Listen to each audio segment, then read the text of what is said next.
नमस्कार दोस्तों, आज हम जानेंगे भूकंप के कारण, प्रभाव, विश्व के सबसे बड़े भूकंप और सुरक्षा उपायों के बारे में।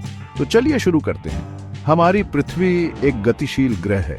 जहां हम रहते हैं वह सतह स्थिर लग सकती है, लेकिन वास्तव में ये विशाल प्लेटों पर तैर रही है। ये प्लेटें निरंतर गतिमान हैं, टकरा रही हैं, एक दूसरे से अलग हो रही हैं। और कभी कभी ये हलचलें इतनी शक्तिशाली होती हैं कि पृथ्वी की सतह हिलने लगती है। इसे हम भूकंप कहते हैं। आज हम इस अविश्वसनीय घटना के पीछे के विज्ञान का पता लगाएंगे। हम उन कारणों पर गौर करेंगे जो भूकंपों को जन्म देते हैं, उनके विनाशकारी प्रभावों की जांच करते हैं और खुद को और अपने प्रियजनों को इन प्राकृतिक आपदाओं से बचाने के तरीके सीखेंगे। कल्पना कीजिए कि एक विशाल पहेली है, लेकिन टुकड़ों के बजाय हमारे पास विशाल अनियमित आकार की प्लेटें हैं जो पृथ्वी की पपड़ी और ऊपरी मेंटल बनाती है, वह परत जिसे हम लिथोस्फीयर कहते हैं। ये टेक्टोनिक प्लेटें हैं और वे लगातार गतिमान हैं, हालांकि बहुत धीमी गति से, वर्ष में कुछ सेंटीमीटर की गति से। प्लेटों की यह गति पृथ्वी के अंदर गहरे भीतर से निकलने वाली तीव्र गर्मी और दबाव से प्रेरित होती है। पिघली हुई चट्टान या मैग्मा पृथ्वी के आंतरिक भाग में घूमता है, संवहन धाराएं बनाता है जो इन प्लेटों को चारों ओर खींचती और धकेलती हैं। जहां प्लेटें मिलती हैं वे एक दूसरे के साथ परस्पर क्रिया करती हैं, जिससे विभिन्न प्रकार की सीमाएं बनती हैं। अभिसारी सीमाओं पर प्लेटें टकराती हैं, जिससे एक प्लेट दूसरी के नीचे खिसक जाती है, एक प्रक्रिया जिसे सबडक्शन के रूप में जाना जाता है। यह प्रक्रिया पर्वत श्रृंखलाओं और ज्वालामुखी छापों के निर्माण के लिए जिम्मेदार है। इसके विपरीत डाइवर्जेंट सीमाएं ऐसी होती हैं जहां प्लेटें अलग हो जाती हैं, जिससे नया क्रस्ट बनता है क्योंकि मैग्मा ऊपर उठता है और अंतराल को भरता है। मध्य महासागरीय लकीरें, जहां समुद्र तल लगातार फैल रहा है, एक प्रमुख उदाहरण है। अंत में ट्रांसफॉर्म सीमाओं पर प्लेटें एक दूसरे के पीछे क्षैतिज रूप से फिसलती हैं। कैलिफोर्निया में सैन एंड्रियास फॉल्ट अपनी उच्च भूकंपीय गतिविधि के लिए जाना जाता है, एक ट्रांसफॉर्म सीमा का एक उत्कृष्ट उदाहरण है। अब जब ये प्लेटें चलती हैं और परस्पर क्रिया करती हैं, तो वे अपने किनारों पर जबरदस्त दबाव डालती हैं। सदियों से यह तनाव बढ़ता जाता है। चट्टानों के भीतर भारी मात्रा में संभावित ऊर्जा जमा होती है। आखिरकार चट्टानें इस तनाव का सामना नहीं कर सकती हैं और वे टूट जाती हैं। अचानक ऊर्जा की एक जबरदस्त रिहाई के साथ फिसल जाती है, जो भूकंपीय तरंगों के रूप में बाहर की ओर फैलती है। भूकंपीय तरंगों के प्रसार के कारण पृथ्वी की सतह हिलती और कंपन करती है। प्लेटों के बीच तनाव जितना अधिक होगा, टूटना उतना ही अधिक होगा और परिणामी भूकंप उतना ही अधिक शक्तिशाली होगा। प्लेट की सीमाएं भूकंपीय गतिविधि के लिए सबसे अधिक संवेदनशील क्षेत्र हैं, लेकिन यह याद रखना महत्वपूर्ण है कि भूकंप प्लेट की सीमाओं तक ही सीमित नहीं है। वे प्लेटों के भीतर भी हो सकते हैं, हालांकि कम बार उन क्षेत्रों में जहां तनाव और तनाव जमा हो गए हैं। हमारी पृथ्वी के भीतर गहराई में न केवल टेक्टोनिक प्लेटें गतिमान हैं, बल्कि पिघली हुई चट्टान की विशाल जेबें, जिन्हें मैग्मा चैम्बर के रूप में जाना जाता है, भी हैं। ये मैग्मा चैम्बर ज्वालामुखी गतिविधि के स्रोत हैं और वे भूकंपों को ट्रिगर करने में भी भूमिका निभा सकते हैं। कल्पना कीजिए कि पृथ्वी की पपड़ी के भीतर दबाव बढ़ रहा है क्योंकि मैग्मा आसपास की चट्टानों पर दबाव डालता है, ठीक उसी तरह जैसे प्रेशर कुकर के अंदर भाप बनती है।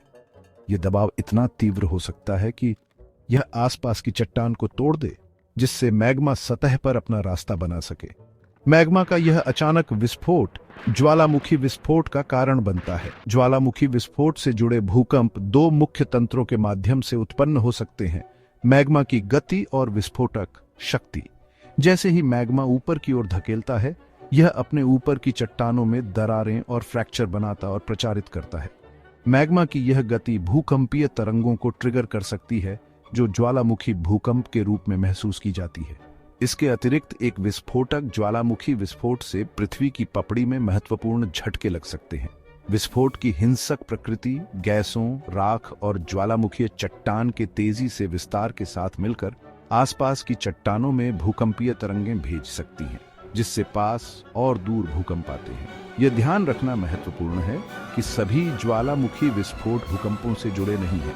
कुछ विस्फोट अपेक्षाकृत शांत हो सकते हैं, जिसमें लावा का धीमा गति से बहता है, जो महत्वपूर्ण भूकंपीय गतिविधि उत्पन्न नहीं करता है।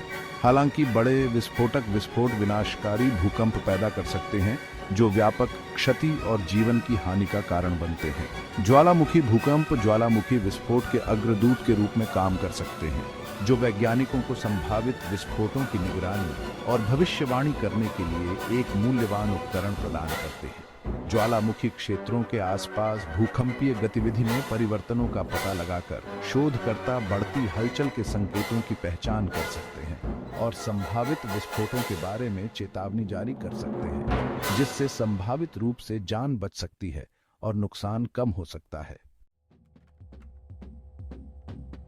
चैप्टर 3 मानव हस्तक्षेप।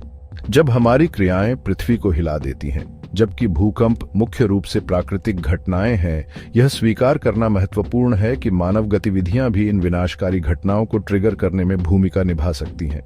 हम ग्रह के साथ कैसे बातचीत करते हैं, इसके बारे में हमारी बढ़ती समझ के साथ ही मानव प्रेरित भूकंपों की अवधारणा सामने आई है।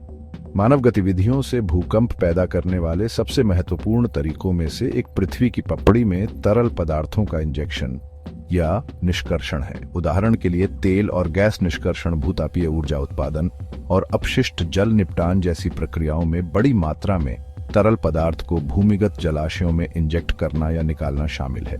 ये तरल पदार्थ का इंजेक्शन या निष्कर्षण आसपास की चट्टानों में दबाव को बदल सकता है, जिससे मौजूदा दोषों पर तनाव संतुलन बिगड़ जाता है। यदि तनाव पर्याप्त रूप से महत्वपूर्ण हो जाता है तो यह चट्टानों को फिसलने या टूटने का कारण बन सकता है, जिससे भूकंप आते हैं। इन भूकंपों को प्रेरित भूकंपीयता के रूप में जाना जाता है और वे हाल के वर्षों में बढ़ती चिंता का विषय बन गए हैं। खनन एक और मानवीय गतिविधि है जो भूकंपों को ट्रिगर कर सकती है। जैसे ही खनिक पृथ्वी की पपड़ी में गहराई तक खुदाई करते हैं, वे विशाल भूमिगत गुहाएं बनाते हैं। चट्टानों का यह निष्कासन आसपास की चट्टानों पर तनाव को फिर से वितरित करता है, जिससे भूकंपीय गतिविधि बढ़ सकती है। खनन प्रेरित भूकंप आमतौर पर उथले होते हैं, लेकिन वे अभी भी आसपास के क्षेत्रों में महत्वपूर्ण नुकसान का कारण बन सकते हैं। इसके अतिरिक्त बांधों का निर्माण मानव प्रेरित भूकंपीयता में योगदान कर सकता है। बड़े जलाशयों के पीछे पानी के विशाल भार से जलाशय प्रेरित भूकंप आ सकते हैं। जलाशय के तल पर पानी का दबाव आसपास की चट्टानों में रिस सकता है, जिससे वे कमजोर हो जाती हैं और अधिक फिसलन होती है। इन भूकंपों का परिमाण आमतौर पर छोटा होता है, लेकिन वे बांध की संरचना को नुकसान पहुंचा सकते हैं और आसपास के क्षेत्रों के लिए खतरा पैदा कर सकते हैं। चैप्टर 4 भूस्खलन और भ्रंश, पृथ्वी की अस्थिर नींव का खुलासा। जबकि टेक्टोनिक प्लेट गतिविधि भूकंपों के लिए प्राथमिक चालक है, पृथ्वी की पपड़ी के भीतर अन्य प्राकृतिक घटनाएं भी इन कंपन घटनाओं में योगदान कर सकती हैं। भूस्खलन और दोष विशेष रूप से पृथ्वी की सतह को बदलने और भूकंपीय तरंगों को छोड़ने की शक्ति रखते हैं। कल्पना कीजिए कि एक पहाड़ी ढलान है जो गुरुत्वाकर्षण बल द्वारा बरकरार है। समय के साथ वर्षा, अपक्षय या वनों की कटाई जैसे कारक ढलान को अस्थिर कर सकते हैं, जिससे यह पतन का खतरा हो जाता है।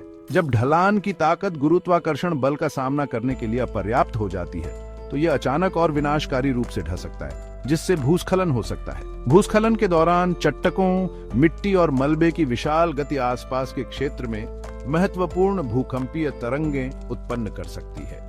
ये भूकंप भूस्खलन प्रेरित भूकंपों के रूप में जाने जाते हैं और उनकी तीव्रता भूस्खलन के आकार और गति पर निर्भर करती है, जबकि वे आमतौर पर टेक्टोनिक भूकंपों की तुलना में परिमाण में छोटे होते हैं। भूस्खलन प्रेरित भूकंप अभी भी महत्वपूर्ण स्थानीय क्षति का कारण बन सकते हैं, विशेष रूप से घनी आबादी वाले क्षेत्रों में। दोष पृथ्वी की पपड़ी में फ्रैक्चर, जहां चट्टान की गति हुई है, भूकंपों से भी जुड़े हैं।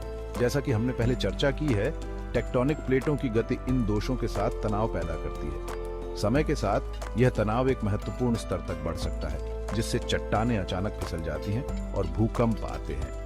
भूस्खलन प्रेरित भूकंपों के अलावा दोष स्वयं भूकंपीय गतिविधि का स्रोत हो सकते हैं। दोष के किनारों की खुरदरी और अनियमित सतहें घर्षण पैदा करती हैं, जिससे उन्हें आसानी से फिसलने से रोका जा सकता है।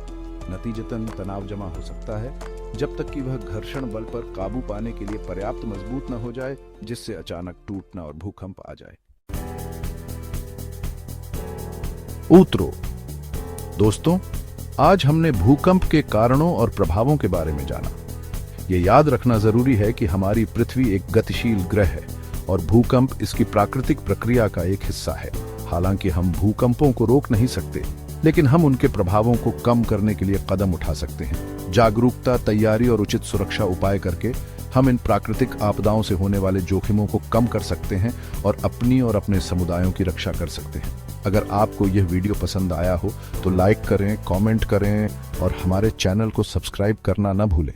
धन्यवाद।